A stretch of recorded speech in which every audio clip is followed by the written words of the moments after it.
பணக்காரங்க கிட்ட தான் பணம் சேர்ந்துட்டே இருக்கணும், ஏழை இன்னமும் ஏழையாகவே தான் இருக்காங்க, பணம் பணத்தோடு தான் சேருது, இப்படியெல்லாம் சொல்கிறத நம்ம கேள்விப்பட்டிருக்கோம். அப்படி அந்த மாதிரி பணக்காரங்களாகவே இருக்கிறதுக்கு அவங்க எந்த மாதிரியான சூட்சுமங்கள்லாம், அதாவது பழக்க வழக்கங்கள் எல்லாமே அவங்க கடைப்பிடிக்கிறாங்க அப்படின்னு ஒரு சில ரகசியங்கள் இருக்குது. அதை பற்றி தான் இந்த வீடியோவில் நம்ம பார்க்க போகிறோம். பணக்காரங்க கடைப்பிடிக்கிற ஒரு 10 முக்கியமான ரகசியங்களை பற்றி இந்த வீடியோவில் நான் சொல்கிறேன். நானும் நல்லா சம்பாதிச்சு பணக்காரங்க வகையில் வரணும் அப்படின்னு நினைக்கிற ஒவ்வொருத்தருமே இந்த வீடியோவை ஸ்கிப் பண்ணாமல் பாருங்கள், கண்டிப்பாக யூஸ்ஃபுல்லாக இருக்கும். Welcome to my channel. நான் உங்கள் பிரியா. என் சேனலை சப்ஸ்கிரைப் பண்ணி தொடர்ந்து ஆதரவு கொடுத்துட்டு உங்க எல்லாருக்குமே ரொம்ப நன்றி. இனிமே சப்ஸ்கிரைப் பண்ண போறவங்களுக்கும் ரொம்ப ரொம்ப நன்றி. லாஸ்ட் டைம் நான் வார்ட்ரோப் ஆர்கனைசேஷன் வீடியோ போட்டிருந்தேன். அந்த வீடியோ பார்த்துட்டு ஒருத்தவங்க கமெண்ட் பண்ணியிருந்தாங்க, நீங்க ட்ரெஸ்ஸஸ் எல்லாமே எடுத்து ஒரு போர்வையில் இல்லைன்னா ஷால் வச்சு மூட்டை கட்டிட்டு அதுக்கப்புறமா டஸ்டிங் பண்ணுங்க, ட்ரெஸ்ஸஸ் எல்லாமே டஸ்ட் ஆகாமல் இருக்கும் அப்படின்னு சொல்லியிருந்தாங்க. அதை தான் இப்போ நான் ஃபாலோ பண்ணிட்டு இருக்கேன். நெக்ஸ்ட் வீடியோவில் காமிக்கணும் அப்படின்னு சொன்னாங்க. இப்போ நான் வீட்டில் ஒவ்வொரு இடமா டீக்ளட்டர் பண்ணி அதுக்கப்புறமா ஆர்கனைஸும் பண்ணிக்கிட்டே வந்துட்டு இருக்கேன். அதனுடைய வீடியோ தான் ஒன்னொன்னா போடுறேன். இத்தனோண்டு பீரோக்குள்ள இவ்வளோ துணியை எப்படி தான் அடக்கி வச்சிருந்தேன் அப்படின்னு தெரியல. மொத்தத்தை எடுத்து வெளியே போட்டதுக்கு அப்புறமா தான் தெரியுது இவ்வளோ இருக்கா, இத்தனோண்டு பிளேஸில் திரும்பவும் இதெல்லாம் எப்படி நான் அடுக்க போகிறேன் அப்படின்னு யோசிச்சுட்டு இருந்தேன். பட் தேவையில்லாத துணிகள் எல்லாம் போடாதது இது எல்லாமே எடுத்ததுக்கு அப்புறமா நான் ஆர்கனைஸ் பண்ணுறதுக்கு கொஞ்சம் ஈஸியாக இருந்துச்சு. ஓகே, இப்போ நம்ம கண்டென்ட்குள்ளே வந்துடலாம். பணக்காரங்க மேலும் மேலும் பணக்காரங்களாகவே ஆகுறாங்க அப்படின்னு சொல்கிறதுக்கான பின்னணி என்ன அப்படின்னு தான் பார்க்குறோம். பணக்காரங்க கடைப்பிடிக்கக்கூடிய சூட்சமங்கள்லேருந்து ஒரு 10 விஷயத்தை இந்த வீடியோவில் நம்ம ஷேர் பண்ணலாம். ஃபஸ்ட்டு விஷயம் என்ன அப்படின்னு பார்த்தீங்கன்னா சேமிப்பு, அதுக்கப்புறம் முதலீடு.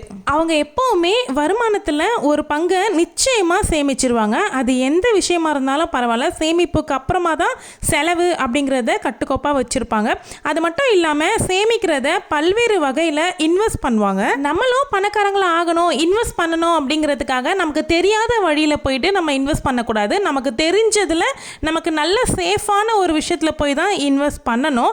பணத்தை பெருக்கிட்டே இருப்பாங்க. என்னெல்லாம் பண்ணால் நம்ம பணம் பெருகும் அப்படிங்கிறத பற்றி சிந்திச்சுட்டே இருப்பாங்க. செகண்ட் ஒன் என்ன பார்த்தீங்கன்னா வருமானத்தை பெருக்குவாங்க. ஒரே ஒரு இன்கம்மை நம்பி இருக்க மாட்டாங்க. 3-4 பிஸ்னஸ் வச்சுருப்பாங்க. குறைஞ்சது 2 பிஸ்னஸ் ஆச்சும் வச்சுருப்பாங்க. 2 வருமானம் இருக்கும் பொழுது அவங்களுடைய நிதி நிலைமை அதிகரிக்கும். ஏதாவது ஒரு பிஸ்னஸ் சரியில்லாமல் போகுது, நஷ்டமாகுது அப்படின்னா கூட மற்ற பிஸ்னஸ் மூலயமா அவங்களுடைய நிதி நிலைமையை அப்படியே தக்க வச்சுக்கிறதுக்கு இது ரொம்பவே யூஸ்ஃபுல்லான ஒரு மெத்தடு. தேர்ட் ஒன் என்ன அப்படின்னு பார்த்தீங்கன்னா தேவையில்லாத செலவுகளை கண்டிப்பாக கண்ட்ரோல் பண்ணிடுவாங்க. ஒரு செலவு பண்ணுறதுக்கு பின்னாடி 10 தடவை யோசிப்பாங்க, இது நமக்கு தேவையா, இது பண்ணி தான் ஆகணுமா அப்படிங்கிறத பற்றி நிறைய யோசிச்சு குடும்பத்துக்குமே பட்ஜெட் போட்டு தான் செலவு செய்வாங்க. ஆடம்பரமாக எதுவுமே செலவு பண்ணிக்க மாட்டாங்க. அவங்களுடைய கோல் என்ன அப்படின்னு ஃபிக்ஸ் பண்ணியிருக்காங்களோ அதை அச்சீவ் பண்ணுறதுல தான் அவங்களுடைய ஃபுல் ஃபோக்கஸுமே காமிப்பாங்க. ஃபோர்த் ஒன் என்ன அப்படின்னு பார்த்தீங்கன்னா அவங்களுடைய பணத்தை பெருக்கிறத பற்றி இன்னும் அவங்களுடைய அறிவை வளர்த்துக்கிட்டே இருப்பாங்க. பணத்தை பற்றியும் சேமிக்கிற பணத்தை எப்படி இன்வெஸ்ட் பண்ணலாம் அப்படிங்கிறத பற்றியும் அவங்களுடைய அறிவை ஆர்வமாக வளர்த்துப்பாங்க. எதெல்லாம் படித்து புக்ஸ் படிக்கிற பழக்கம் அவங்கக்கிட்ட அதிகமாகவே இருக்கும். பணம் சார்ந்த இந்த புத்தகங்கள்லாம் நிறையவே படிப்பாங்க. அப்படி பணத்தை ஒரு விஷயத்தில் இன்வெஸ்ட் பண்ண போகிறாங்க அப்படின்னா நிச்சயமாக அந்த இன்வெஸ்ட்மெண்ட்டை பற்றி முழுசாக தெரிஞ்சுக்கிட்டு அதுக்கப்புறமா தான் இன்வெஸ்ட் பண்ணுவாங்க. நம்மளோட சேனல்லையுமே தொடர்ந்து சேவிங்ஸ் ரிலேட்டடாக நிறைய வீடியோஸ் நான் போஸ்ட் பண்ணியிருக்கேன். அதெல்லாம் நீங்கள் பார்க்கணும் அப்படின்னு விருப்பப்பட்டீங்கன்னா பிளேலிஸ்ட்டில் போய் செக் பண்ணி பாருங்கள். மை சேவிங்ஸ்னு தனியாகவே ஒரு பிளேலிஸ்ட் இருக்குது. அந்த பிளேலிஸ்ட்டில் பணத்தை எப்படி கையாளணும், எப்படி சிக்கனமாக செலவு பண்ணணும், எப்படி குடும்பத்துக்கு பட்ஜெட் போடணும், மளிகை சாமான்லேருந்து எப்படியெல்லாம் பணம் சேமிக்கலாம், இந்த மாதிரி நிறைய ரிலேட்டடான வீடியோஸ் எல்லாமே நான் போட்டிருக்கேன். விருப்பப்பட்டீங்கன்னா ஃப்ரீ டைமில் செக் பண்ணி பாருங்கள். இப்போது 5வது விஷயம் என்ன அப்படிங்கிறத பார்க்கலாம். லாங் டேர்ம் ப்ராஃபிட்டில் தான் இன்வெஸ்ட் பண்ணுவாங்க. ஷார்ட் டேர்மாக கிடைக்கிற ப்ராஃபிட்டை விட லாங் டேர்ம் ப்ராஃபிட்டில் தான் கவனம் அதிகமாகவே செலுத்துவாங்க. அதை விட எதுலேயுமே நிதானமாக செயல்படுவாங்க. அது அவங்களுடைய வெற்றிக்கு ரொம்பவுமே முக்கியமான ஒன்று. 6வது என்ன அப்படின்னு பார்த்தீங்கன்னா அவங்களுடைய கடனை சாதகமாக பயன்படுத்துவாங்க. அதாவது பணக்காரங்க கடனே வாங்க மாட்டாங்க அப்படின்ற ஒரு கருத்துமே இருக்குது. அப்படி இல்லை, அவங்களுடைய நிதி நிலைக்கு ஏற்ற மாதிரி கடன் வாங்கி தான் பிஸ்னஸை பார்ப்பாங்க. வெகு சில பேர் தான் கடன் வாங்காமல் இருப்பாங்க. அப்படி வாங்கக்கூடிய கடனை நன்மைக்காகவும் அவங்களுடைய லாபத்துக்காகவும் மட்டும்தான் அவங்க பயன்படுத்துவாங்க. மற்றபடி ஆடம்பரம் எதுவுமே செய்ய மாட்டாங்க. லாபத்தை, அதாவது அந்த கடனுக்கு ஆகிற வட்டியை விட லாபம் அதிகமாக கிடைக்குமா அப்படிங்கிறத யோசிச்சு தான் அவங்க கடன்லையுமே வாங்குவாங்க. 7வது என்னன்னு பார்த்தீங்கன்னா, இது ரொம்ப ரொம்ப முக்கியமான ஒன்று. அதாவது இன்சூரன்ஸ் பாலிசி இருக்குங்க அவங்கக்கிட்ட. மிடில் கிளாஸ் மக்கள் வந்து செய்கிற தப்பு என்ன அப்படின்னா, இன்சூரன்ஸ் வந்து எடுக்க மாட்டாங்க. எதுக்குமே இன்சூரன்ஸ் இருக்காது. ஹெல்த் இன்சூரன்ஸ், டேர்ம் இன்சூரன்ஸ், இந்த எல்ஐசி பாலிசி இந்த மாதிரி எதுவுமே இருக்காது. பணக்காரங்க பார்த்தீங்கன்னா இது எல்லாமே கரெக்டாக வச்சுருப்பாங்க. பிஸ்னஸ்க்காகட்டும், ஹெல்த்துக்காகட்டும், டேர்ம் இன்சூரன்ஸ் ஆகட்டும், இது எல்லாமே பர்ஃபெக்டாக பே பண்ணி இன்சூரன்ஸ் வச்சுருக்கிறதுனால அவங்களுடைய எமர்ஜென்சியாக ஆகக்கூடிய மெடிக்கல் செலவு எல்லாமே அவங்க கிளைம் பண்ணிப்பாங்க. அதனால் அவங்களுக்கு பெரும்பாலான தொகை வந்து மிச்சப்படுது. நம்ம மிடில் கிளாஸில் பண்ணக்கூடிய தப்பு என்ன அப்படின்னா, வருஷத்துக்கு ஒரு அமௌண்ட்டு எதுக்கு அவங்க வேஸ்ட்டாக கட்டணும், நமக்கு ஒரு மெடிக்கல் இன்சூரன்ஸ் எடுக்கிறது எதுக்கு வேஸ்ட்டு, ஏதோ அந்த ஒரு வருஷத்தில் நம்ம கிளைம் பண்ணல அப்படின்னா அந்த கட்டின தொகை வேஸ்ட்டு தானே நினைக்கிறாங்க. ஆனால் அது ரொம்பவுமே தப்பு. இந்த மாதிரி நீங்கள் எத்தனை பேர் நினைக்கிறீங்க இல்லை நினச்சிருக்கீங்க அப்படிங்கிறத இந்த டைமில் கமெண்ட்டில் சொல்லுங்கள். நான் அப்படி தாங்க ஒரு டைம் நினச்சிட்டு இருந்தேன். பட் 2 முறை எனக்கு எமர்ஜென்சியான வந்து ஒரு மெடிக்கல் செலவு வந்துச்சு. ஸோ அதில் நான் கடன் வாங்கி செய்கிற மாதிரி தான் ஏற்பட்டுச்சு. அதுக்கப்புறமா நான் இப்போ 2 வருஷமாக மெடிக்கல் இன்சூரன்ஸ் போட்டு தான் வச்சுருக்கேன். 8th ஒன் பார்த்தீங்கன்னா, குவான்டிட்டியை விட குவாலிட்டிக்கு தான் ரொம்ப இம்பார்ட்டன்ஸ் கொடுப்பாங்க. அதாவது நம்ம ஒரு பொருள் வாங்குகிறோம், ஒரு டைம் செலவு பண்ணி வாங்குகிறோம் அப்படின்னா எத்தனை பொருள் வாங்குகிறோம், இந்த காசுக்கு எவ்வளோ பொருள் வாங்க முடியும் அப்படின்னு யோசிக்காமல் ஒரே பொருள் வாங்கினாலும் அதை நல்லா நீடித்து உழைக்கிற மாதிரி குவாலிட்டியாக வாங்கணும் அப்படிங்கிறத யோசிப்பாங்க.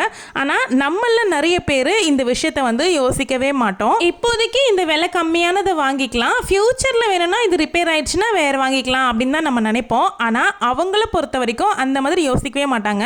ஒரு தடவை செலவு பண்ணாலும் நல்லா ஒர்த்தான ப்ராடக்டாக வாங்கிடுவாங்க. இந்த 9th பாயிண்ட்டும் 10th பாயிண்ட்டும் ரொம்பவுமே முக்கியம். எப்படி 7th பாயிண்ட் வந்து நான் ரொம்ப முக்கியம் அப்படின்னு சொன்னனோ, இந்த 9th ஒன்னும் ரொம்ப முக்கியம். அது என்ன அப்படின்னா, நான் ரிப்பீட்டடாக சொல்ல கேட்கறதுக்கு உங்களுக்கு எரிச்சலாக கூட இருக்கலாம் சில பேருக்கு. அதுதான் வந்து பட்ஜெட் போடுறது மூலியமாக தான் நம்ம வந்து அடுத்த லெவலுக்கு அடைய முடியும் நம்ம வாழ்க்கையில். பட்ஜெட் போட்டு ஃபேமிலி நடத்தி, அதாவது நம்மளுடைய செலவுகள் எல்லாமே வரவு செலவுகள் எல்லாமே ட்ராக் பண்ணுறது நம்ம பழக்கமாகவே வச்சுக்கணும். நம்ம சேனல்லையே 2-3 பட்ஜெட் வீடியோ வந்து நான் போட்டிருக்கேன். அதுவுமே இங்கே டிஸ்கிரிப்ஷனில் கொடுக்குறேன், செக் பண்ணி பாருங்கள் தேவைப்படுறவங்க. பட்ஜெட் போட்டு நம்மளுடைய எக்ஸ்பென்ஸை ட்ராக் பண்ணி நம்ம குடும்பத்தை நடத்தும் பொழுது நம்ம அதிக பணம் சேமிக்க முடியும் அப்படிங்கிறது தாங்க உண்மை.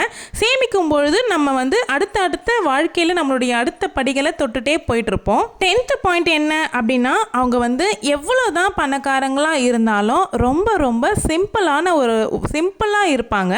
ஒரு ரோட்டில் அவங்கள பார்க்குறோம் அப்படின்னா கூட ஆடம்பரமாக காமிச்சிக்க மாட்டாங்க.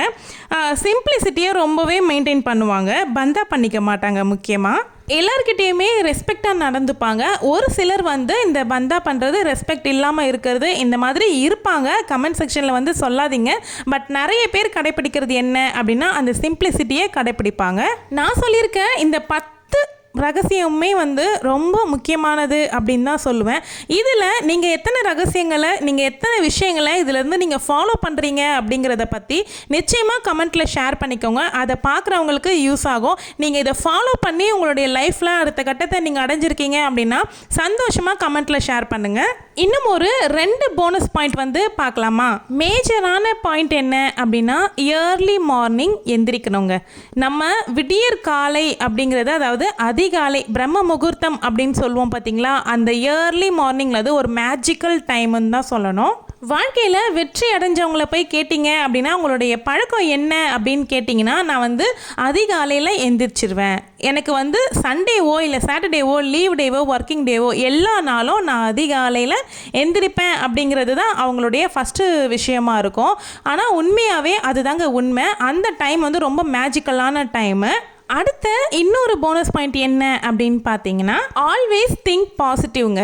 இந்த பாசிட்டிவாக நம்மளுடைய மைண்டை வந்து வச்சுக்கும் பொழுதும், நம்ம பாசிட்டிவாக இருக்கும் பொழுதும் நம்ம வந்து நிச்சயமாக தோல்வி அடையவே மாட்டோம். எண்ணம் போல தாங்க வாழ்க்கை அமையும். எனக்கு இந்த வாழ்க்கை இது நல்லா இல்லை, இது எனக்கு பிடிக்கல, இந்த மாதிரிலாம் நான் வாழணும்னு ஆசைப்படுறேன், அந்த மாதிரி அமையலையே அப்படின்னு சொல்லி நம்ம இல்லையே, அமையலையே, நடக்கலையேங்கிறத பற்றியே நம்ம யோசிக்காமல் நமக்கு கீழே இருக்கிறவங்கள பற்றி யோசனை பண்ணி பாருங்கள். அப்போது ஆண்டவன் உங்களுக்கு எந்த வாழ்க்கையை கொடுத்துருக்கான், உங்களை எவ்வளோ உயரத்தில் உட்கார வச்சுருக்கான் அப்படிங்கிறத நீங்கள் புரிஞ்சுப்பீங்க. நான் புரிஞ்சுக்கிட்டேன். எப்போவுமே நம்ம மனநிலையை பாசிட்டிவாக வச்சுக்கோங்க. நம்மளும் நல்லா இருக்கணும், நம்மளை சுற்றி இருக்கிறவங்களும் நல்லா இருக்கணும். யார் மேலேயும் பொறாம குணம் வைக்காதீங்க. நம்மளுடைய எண்ணம் சுத்தமாக இருந்தாவே நமக்கு எல்லாமே நல்லதாகவே நடக்குங்க. இந்த வீடியோ உங்களுக்கு பிடிச்சிருந்தா வீடியோவை லைக் பண்ணிக்கோங்க. லைக் பண்ணும்போது நிறைய பேருக்கு போய் சேரும். அப்புறம் மறக்காம நம்ம சேனலுடைய பிளேலிஸ்ட்டை செக் பண்ணி பாருங்க. பெண்ணே உனக்காக அப்படின்னு புதுசாக ஒரு பிளேலிஸ்ட் போட்டிருக்கேன். அதுவுமே உங்களுக்கு ரொம்பவே யூஸ்ஃபுல்லாக இருக்கும். ஒரு வழியாக இந்த பீரோ ஒர்க்குமே முடிச்சிட்டேன் பாருங்க.